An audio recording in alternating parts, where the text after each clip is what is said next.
Maia! Bradou. Ele se ergueu do chão muito bem, mas então tombou de lado e sua mochila arrastou-se pela grama. Os tênis alados ficaram corcoveando para o alto e para baixo como minúsculos cavalos selvagens. Prática! Gritou Kiron para ele. Você só precisa de prática. Ah! Groover saiu voando de lado, colina abaixo, como um cortador de grama ensandecido em direção à van. Antes que eu pudesse segui-lo, Kiron segurou meu braço. Eu devia tê-lo treinado melhor, Percy, disse ele. Se ao menos tivesse tido mais tempo. Hércules, Jazão, todos receberam mais treinamento. Tudo bem, eu só queria... Eu me interrompi, pois estava prestes a soar como uma criança mimada. Queria que meu pai tivesse me dado uma coisa mágica legal para ajudar na missão, algo tão bom quanto os tênis voadores de Luke ou o boné invisível de Annabeth. Onde estou com a cabeça? Exclamou Kiron. Não posso deixar você ir embora sem isto. Ele puxou uma caneta do bolso do casaco e me entregou. Era uma esferográfica descartável comum, tinta preta, tampa removível. Custava provavelmente 30 centavos. Puxa, disse eu. Obrigado. Percy, isto foi um presente do seu pai. Guardei durante anos, sem saber que era você que eu estava esperando. Mas a profecia agora está clara para mim. Você é o escolhido. Lembrei-me da excursão ao Metropolitan Museum of Art, quando reduzi a pó a Sra. Dodds. Quiram me jogar uma caneta que se transformou em espada. Será que aquilo era...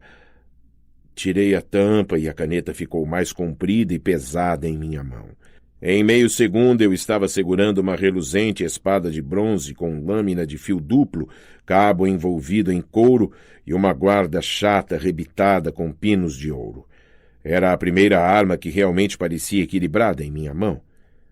A espada tem uma história longa e trágica, sobre a qual não precisamos falar, contou-me Kiron. Seu nome é Anaclusmus. Contra a corrente, traduzi, surpreso que o grego antigo me tenha vindo tão fácil. Só a use para emergências, disse Kiron, e apenas contra monstros. Nenhum herói deve ferir mortais, só se for absolutamente necessário, é claro, mas esta espada não os feriria em nenhum caso. Olhei para a lâmina cruelmente afiada. Como assim não feriria mortais? Como ela pode não ferir? A espada é de bronze celestial, forjada pelos Cíclopes, temperada no coração do Monte Etna, resfriada no rio Lete. É mortífera para monstros, para qualquer criatura do mundo inferior, desde que não matem você primeiro. Mas a lâmina passará através de mortais como uma ilusão. Eles não são bastante importantes para serem mortos pela lâmina. E devo avisá-lo. Como um semideus, você pode ser morto tanto por armas celestiais quanto por armas normais. Você é 2 vezes mais vulnerável. Bom saber. Agora recoloque a tampa na caneta. Encostei a tampa da caneta na ponta da espada e instantaneamente contra a corrente encolheu e se transformou de novo em uma esferográfica.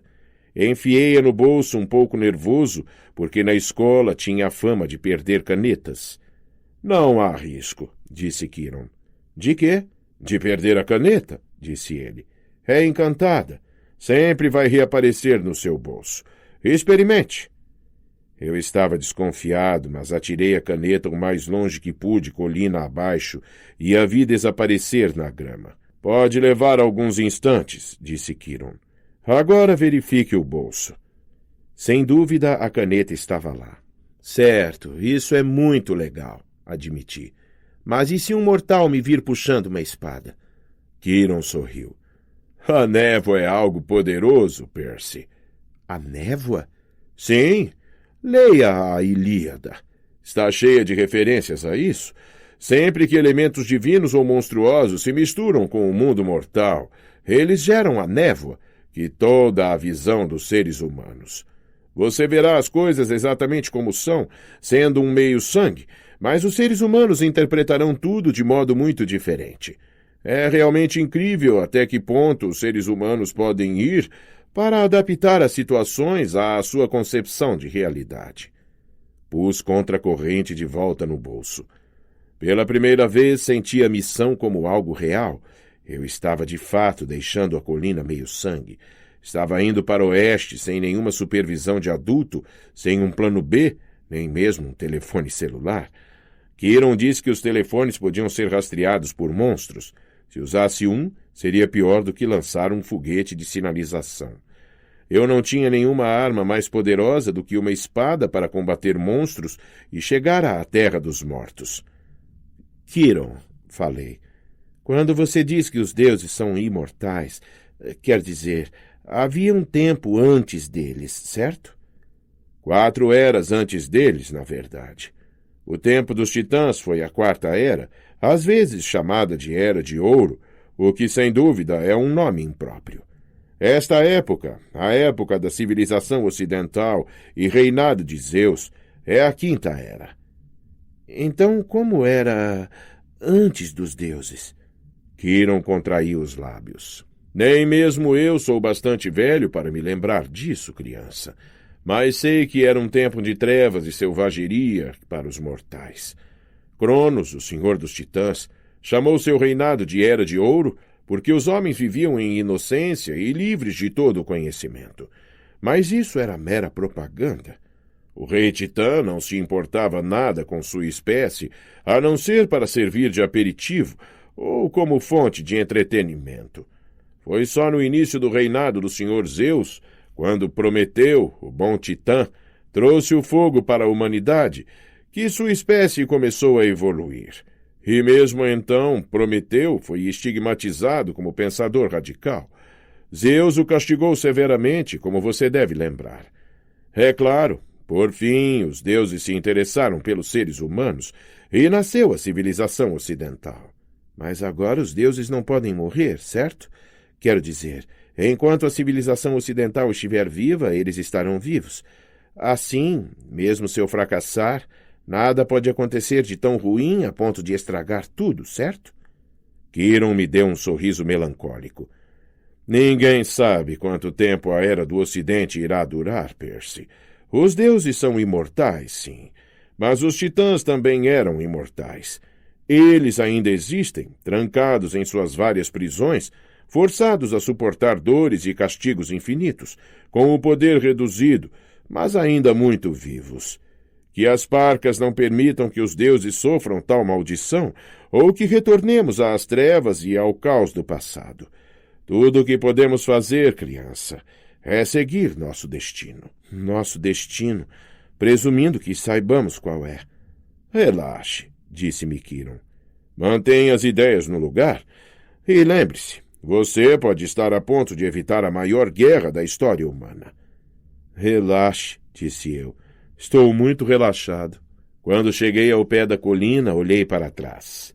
Sob o pinheiro que outrora era Thalia, filha de Zeus, Kiron estava em plena forma de homem-cavalo, segurando no alto seu arco em saudação. Uma típica despedida do acampamento de verão pelo seu típico centauro. Argos nos levou para fora da zona rural em direção ao oeste de Long Island. Era esquisito estar novamente em uma autoestrada, com Annabeth e Groover sentados ao meu lado, como se fôssemos caronas normais. Depois de 2 semanas na colina meio-sangue, o mundo real parecia uma fantasia. Surpreendi-me olhando para cada McDonald's, cada criança no banco traseiro do carro dos pais, cada cartaz e cada shopping center. Até agora, tudo bem, disse a Annabeth. 15 quilômetros e nenhum único monstro. Ela me lançou um olhar irritado. Falar desse jeito traz má sorte, cabeça de alga. Ajude-me a lembrar. Por que você me odeia tanto, hein? Eu não odeio você. Posso estar enganado. Ela dobrou o boné de invisibilidade. Olhe, é só que não deveríamos nos dar bem, ok? Nossos pais são rivais. Por quê? Ela suspirou. Quantas razões você quer? Uma vez minha mãe pegou Poseidon com a namorada dele no templo de Atena, o que é super desrespeitoso. Outra vez, Atena e Poseidon competiram para ser o deus patrono da cidade de Atenas. Seu pai criou uma estúpida fonte de água salgada como presente. Minha mãe criou a oliveira. As pessoas viram que o presente dela era melhor, portanto, deram à cidade o nome dela. Elas realmente devem gostar de azeitonas. Ah, deixa pra lá. Agora, se ela tivesse inventado a pizza, isso eu poderia entender. Eu disse, deixa pra lá. No assento dianteiro, Argus sorriu. Ele não disse nada, mas o olho azul na sua nuca piscou para mim. O trânsito ficou lento no Queens. Quando chegamos a Manhattan, já era pôr do sol e começava a chover. Argus nos largou na estação Greyhound, no Upper East Side, não longe do apartamento de minha mãe e Gabe. Em uma caixa de correio, preso com fita adesiva, havia um folheto encharcado com o meu retrato. Você viu este menino? Eu o arranquei antes que Annabeth e Groover pudessem vê-lo. Argus descarregou nossas malas, certificou-se de que havíamos conseguido as passagens de ônibus e então foi embora, o olho nas costas de sua mão se abrindo para nos observar enquanto tirava o carro do estacionamento. Pensei em como estava perto do meu velho apartamento. Em um dia normal, minha mãe estaria chegando em casa da doceria mais ou menos naquela hora. Gabe cheiroso provavelmente estava lá, jogando pôquer, sem nem sentir a falta dela. Groover pôs sua mochila nos ombros. Olhou rua abaixo, na direção em que eu estava olhando. Quer saber por que ela se casou com ele, Percy? Olhei para ele. Você está lendo a minha mente ou coisa assim, é? Só as suas emoções. Ele encolheu os ombros. Acho que me esqueci de contar que os sátiros podem fazer isso. Você estava pensando na sua mãe e no seu padrasto, certo? Eu assenti, me perguntando o que mais Groover teria esquecido de contar. Sua mãe se casou com Gabe por você, Groover me contou. Você o chama de cheiroso, mas não tem ideia. O cara tem essa aura... eu posso sentir o cheiro dele daqui. Posso sentir vestígios do cheiro dele em você, e já faz uma semana que você esteve perto dele. Ah, obrigado, falei. Onde fica o chuveiro mais próximo? Você devia ser grato, Percy.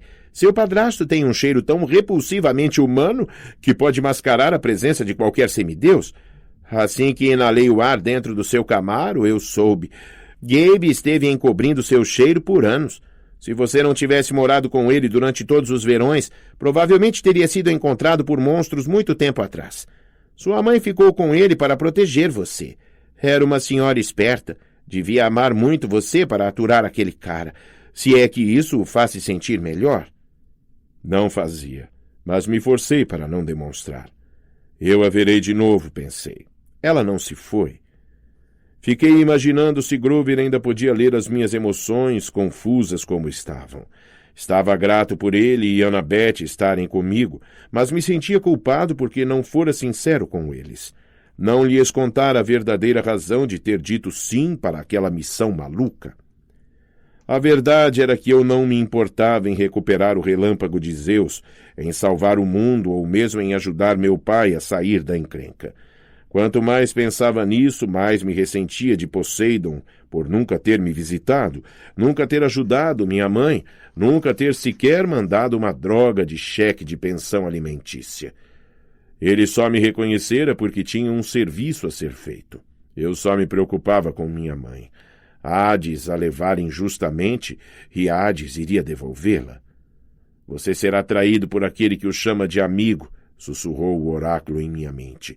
E no fim irá fracassar em salvar aquilo que mais importa. Calha a boca, respondi. A chuva continuava caindo. Ficamos impacientes esperando o ônibus e decidimos brincar de footbag com uma das maçãs de Groover. Annabeth foi incrível. Ela era capaz de arremeter a maçã com o joelho, com o cotovelo, com o ombro ou o que fosse. Eu mesmo não era de todo ruim. O jogo terminou quando arremessei a maçã para Groover e ela chegou perto demais da sua boca. Em uma mega mordida de bode, nossa footbag desapareceu. Miolo, pedúnculo e tudo. Groover enrubesceu. Ele tentou se desculpar, mas Annabeth e eu estávamos muito ocupados, dando risada. Finalmente o ônibus chegou. Enquanto estávamos na fila para embarcar, Grover começou a olhar em volta, farejando o ar, do jeito como farejava seu lanche favorito na cantina da escola. Enchiladas. — O que foi? Perguntei. — Não sei, disse ele, tenso. Talvez não seja nada. Mas eu podia perceber que era alguma coisa. Também comecei a olhar para trás por cima do ombro. Fiquei aliviado quando, afinal, embarcamos e encontramos lugar juntos na parte de trás do ônibus. Guardamos nossas mochilas. Annabeth batia nervosamente seu boné dos Yankees na coxa. Quando os últimos passageiros subiram, Annabeth apertou com força o meu joelho. — Percy! Uma senhora acabava de embarcar no ônibus. Usava vestido de veludo amarrotado, luvas de renda e chapéu laranja, tricotado e disforme, que encobria seu rosto, e carregava uma grande bolsa de lã estampada. Quando ergueu a cabeça, seus olhos pretos faiscaram e meu coração deu um pulo. Era a senhora Dodds, mais velha, mais enrugada, mas, sem dúvida, a mesma cara maligna. Eu me encolhi no assento. Atrás dela subiram mais duas senhoras, uma de chapéu verde e outra de chapéu roxo. A não ser por isso, eram parecidíssimas com a senhora Dodds, as mesmas mãos encarquilhadas, as mesmas bolsas de lã, os mesmos vestidos de veludo enrugados. Um trio de avós demoníacas. Elas se sentaram na fileira da frente, logo atrás do motorista. As duas no corredor cruzaram as pernas bem na passagem, formando um X. Aquilo era bastante normal, mas enviava uma mensagem clara. Ninguém sai. O ônibus partiu da estação e seguimos pelas ruas escorregadias de Manhattan. Ela não ficou morta muito tempo, disse eu, tentando impedir minha voz de tremer. Achei que você tivesse dito que eles podem ser afastados por toda uma vida. Eu disse se você tiver sorte, disse Annabeth. Você, obviamente, não tem. Todas as três, choramingou Grover. De imortais. Está tudo bem, disse Annabeth, obviamente se empenhando em pensar. As fúrias. Os três piores monstros do mundo inferior. Sem problemas, sem problemas. Vamos simplesmente saltar pelas janelas. Não abrem, gemeu Grover. Uma saída nos fundos? Sugeriu ela. Não havia nenhuma. E mesmo que houvesse, não teria ajudado. Àquela altura, estávamos na 9ª Avenida, em direção ao túnel Lincoln. Eles não vão nos atacar com testemunhas em volta, disse eu. Ou vão? Os mortais não têm bons olhos, lembrou-me Annabeth. Seus cérebros só podem processar o que eles veem através da névoa. Eles vão ver 3 velhas nos matando, não vão? Ela pensou a respeito. Difícil dizer, mas não podemos contar com a ajuda de mortais. Talvez uma saída de emergência no teto. Chegamos ao túnel Lincoln e o ônibus ficou às escuras, a não ser pelas luzes do corredor. Estava assustadoramente silencioso, sem o ruído da chuva. A senhora Dodds se levantou. Com uma voz inexpressiva, como se tivesse ensaiado aquilo, ela anunciou para o ônibus inteiro.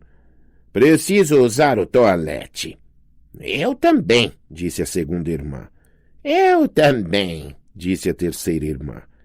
Todas elas começaram a se aproximar pelo corredor. Já sei, disse Annabeth. Percy, pegue meu chapéu. O quê? É você que elas querem.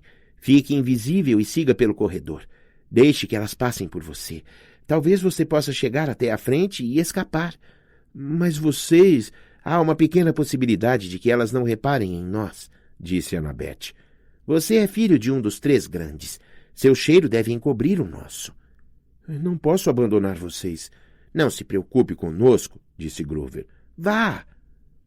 Minhas mãos tremiam. Eu me senti um covarde, mas peguei o boné dos Yankees e pus na cabeça. Quando olhei para baixo, meu corpo não estava mais ali. Comecei a me esgueirar pelo corredor.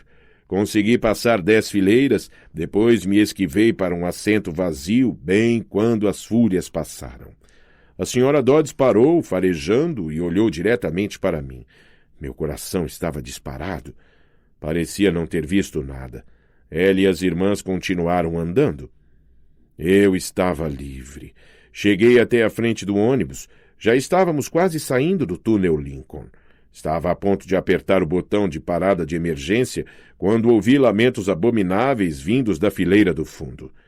As velhas não eram mais velhas. Os rostos ainda eram os mesmos. Acho que seria impossível ficarem mais feios, mas os corpos haviam murchado e tinham um aspecto de um couro marrom sobre formas de bruxas, com asas de morcego e mãos e pés como garras de gárgula. As bolsas viraram chicotes chamejantes. As fúrias cercaram Groover e Annabeth, estalando os chicotes e sibilando. Onde está? Onde? As outras pessoas no ônibus estavam gritando, escondendo-se em seus bancos. Certo, elas viram alguma coisa. Ele não está aqui, gritou Annabeth. Saiu! As fúrias ergueram os chicotes. Annabeth sacou a faca de bronze. Groover agarrou uma lata de sua sacola de lanches e se preparou para jogá-la. O que eu fiz a seguir foi tão impulsivo e perigoso que eu merecia ser o rei do transtorno do déficit de atenção do ano. O motorista do ônibus estava distraído, tentando enxergar o que estava acontecendo pelo espelho retrovisor. Ainda invisível, agarrei o volante e dei um tranco para a esquerda. Todos gritaram ao serem jogados para a direita e eu vi o que esperava ser o som das 3 fúrias esmagadas contra as janelas. — Ei! — gritou o motorista. — Ei! Oh! Ele lutou para segurar o volante. O ônibus chocou-se com a lateral do túnel, o metal arrastado pela parede, lançando fagulhas 1 quilômetro atrás de nós. Saímos de lado do túnel, de volta à tempestade, com pessoas e monstros arremessados de um canto a outro do ônibus e carros jogados de lado, como se fossem pinos de boliche. De algum modo o motorista achou uma saída. Arremessamo-nos para fora da autoestrada, passamos meia dúzia de semáforos e acabamos disparando por uma daquelas estradas rurais de New Jersey, nas quais não dá para acreditar que exista tanto nada do outro lado do rio quando se deixa Nova York.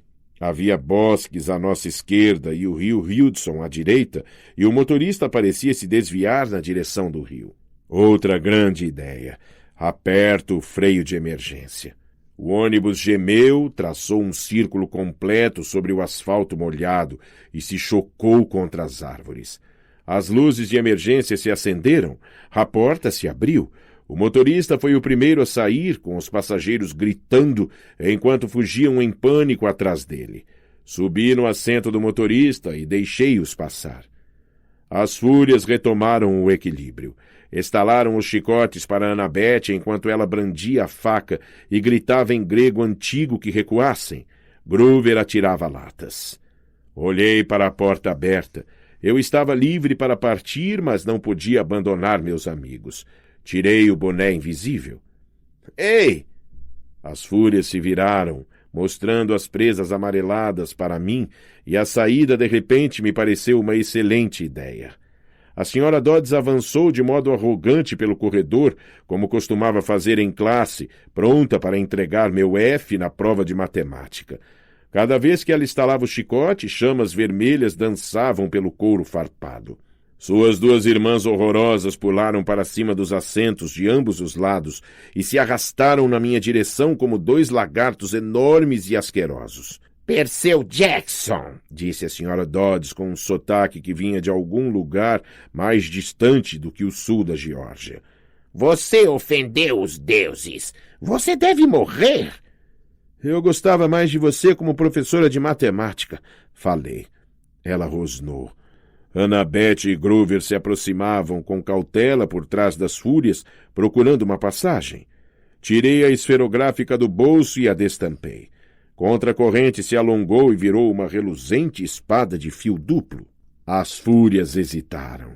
A senhora Dodds já havia sentido a lâmina de contracorrente antes.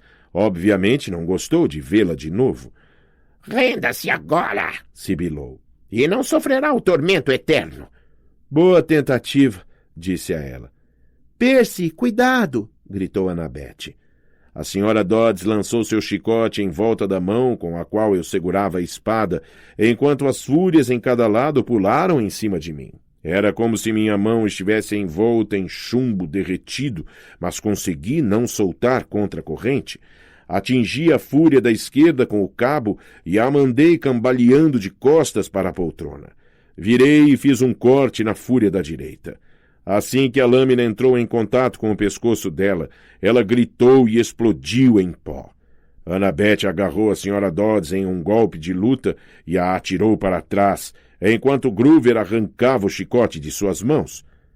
Ai! Gritou ele. Ai! Quente! Ai, que quente! A fúria que eu havia atingido com o cabo da espada veio de novo para cima de mim, garras à mostra, mas desferi um golpe com contracorrente e ela estourou como um saco cheio de bolinhas de isopor. A Sra. Dodds estava tentando tirar Annabeth das costas. Ela esperneou, arranhou, sibilou e mordeu, mas Annabeth se agarrou firme, enquanto Groover amarrava suas pernas com seu próprio chicote. Depois, os dois a empurraram de costas para o corredor. A Sra. Dodds tentou se erguer, mas não havia espaço para ela bater as asas de morcego, portanto, continuou caindo. Zeus o destruirá, prometeu ela. Hades terá sua alma. Bracas meas vestimine, gritei. Eu não sabia muito bem de onde viera o latim.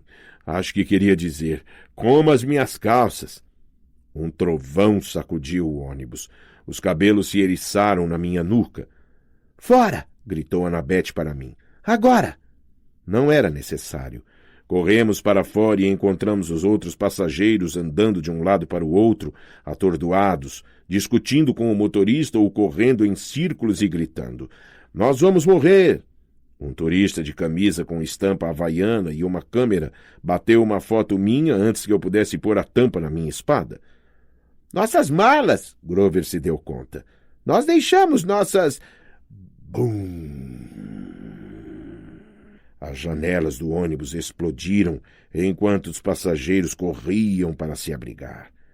Um relâmpago rasgara uma enorme cratera no teto, mas um lamento furioso lá dentro me disse que a Sra. Dodds ainda não estava morta.